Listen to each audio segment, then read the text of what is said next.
अरे गमू जी भोतार ये बेरू टेडी जेका पंहिंजी ज़मीन आहे इनमें में कणिक कीअं हेल थी आहे फर्स्ट क्लास है सर ख़्यालु कजांइ पाणी वाणी जो इंशाल्लाह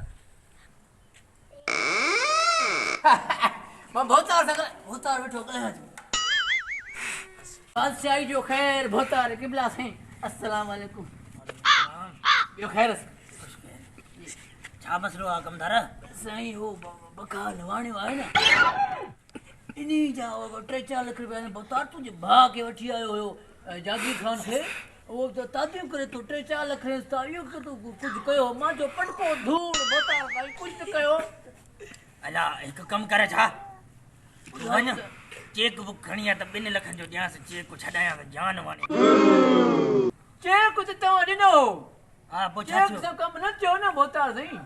अलहमीद बैंक जो चेक तव्हां ॾिनो हुयो 120 रुपया पिया आहिनि कुल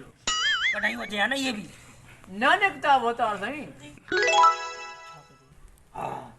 अड़े इहो छोरो न आहे जेको हिते वधो आहे इहो छा नालो अथसि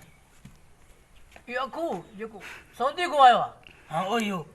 सॼो ॾींहुं भोतार बस कर ईअं भोतार ईअं घुमंदो आहे स्कूटर ते सॼो ॾींहुं को सऊदी मां आयो आहे वॾो पैसो कमाए थो ईअं तूं अड़े हिकिड़ो कमु कर इहो इनखे पाण राख आहे न गामू हा इनजी छोरीअ सां हाणे कारो त करेसि कढूंसि 2-3 लख आई भोतार भाउ सिका थी कुर्बान वञे ना तूं सफ़ा सुञो रुपए कोन अरे बस कर वञ भोतार ठीक इहो बंदोबस्त कर हाज़िर हाज़िर ठीक